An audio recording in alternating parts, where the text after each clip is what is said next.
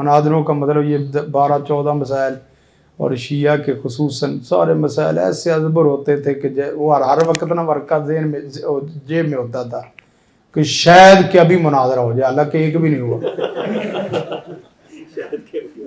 یعنی یہ ہوتا ہے مناظرہ آدمی کے آدمی نا ذہن میں ایسے ہوتا ہے کہ شاید ابھی لڑائی ہونے والی، ابھی لڑائی ہونے والی۔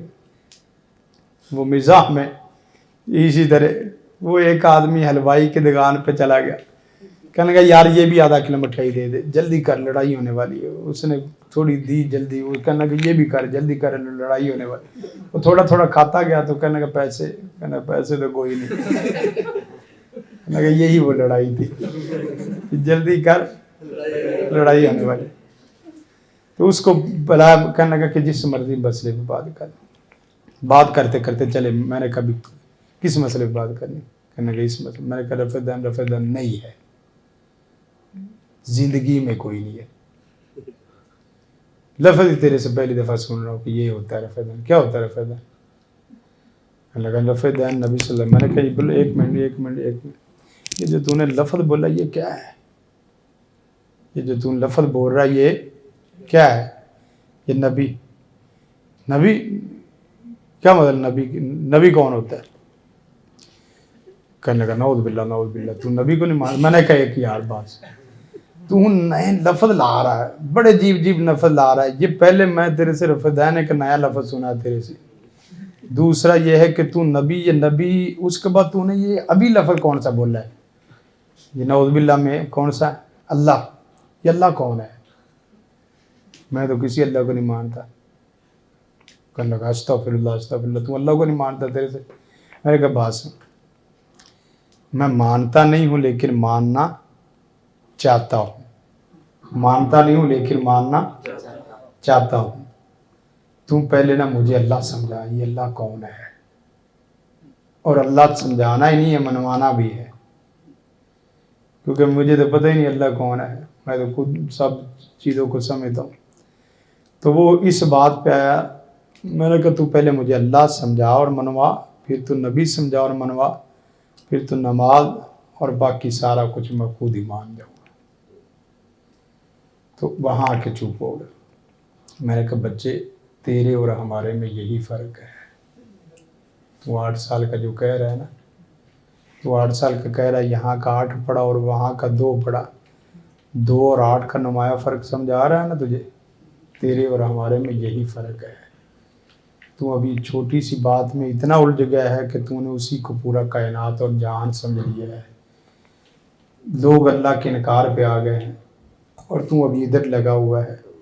بات سمجھ رہا ہے کہ تجھے پتہ ہی نہیں ہے کہ 8ویں کلاس ہوتی کیا ہے، بس تیرے اساتذہ نے یا تو نے یہ بہت بڑا بنا کے پیش کر لیا ہے، بس اس پہ لگا۔ ہاں یہ ہے کہ تو اپنا کرتا رہ، کسی کو غلط نہ کہے، جو تو نے کرنا ہے نا وہ کرتا رہے۔ اب میں ادھر سے بولوں جامعہ سلفیہ میں، اور بھائی ادھر جامعہ سلفیہ میں کبار اساتذہ کی پوری لائنیں ہیں، وہاں ایک پوری تاریخ ہے، سدیانہ ایک پوری تاریخ ہے، شیخ چتوی صاحب پوری تاریخ ہے، بات سمجھے، بڑے بڑے ادارے، یہ اسی طرح علماء دیوبند میں جامعہ بنوریہ ہے، جامعہ رشید ہے، دارالعلوم دیوبند ہے، اسی طرح باقی بڑے، اب چھوٹے چھوٹے ادارے آ کے کہیں کہ نہیں انہوں نے کیا کیا، نہیں یہ نہیں چیز ہوتی، مختلف ادارے ہوتے ہیں۔ ہاں وہ الگ بات ہے، ہم بھی شیخ ثناء اللہ مدنی صاحب پہلے جامعہ سلفیہ میں شیخ الحدیث تھے تب، تو اب ہمارے بچے جس وقت صورتحال ان کے سامنے بخاری پڑھنے بیٹھتے تھے تو کہتے کہ استاد کی بات سمجھ نہیں آتی، ہمیں بھی تھوڑا سا مسئلہ ہوا، لیکن ایک دن استاد گرامی فرمانے لگے اگر میں نے ہی حدیثوں کا ترجمہ کرنا ہے تو آپ نے پھر مجھے ہی کیوں انتخاب کیا ہے؟ ہم نے تو بھائی اس مسئلے میں جو الجھے ہوئے مسائل ہیں ان کا صحیح آپ کو کیا دینا ہے، رخ دینا ہے، استدلال دینا ہے۔ تو استاد گرامی یہی کرتے تھے، بعض دفعہ 4 5 صفحے پڑھ لیے، 2 صفحے پڑھ لیے، اور جس مسئلے میں پکڑنا تھا وہاں 2 4 دن لگے رہتے تھے، 2 4 دن۔ کیوں؟ اس لیے کرنے لگے کہ ہم ترجمہ کرنے تو نہیں آتے نا، اگر ترجمہ ہی کرنا ہے تو پہلے بھی ہمارے پاس ان بچوں کو بٹھاؤ جن کو پہلے عبارت، ترجمہ اور تفہیم سارا کچھ مکمل ہے، پھر محدثانہ طور پہ آدمی بخاری پڑھے۔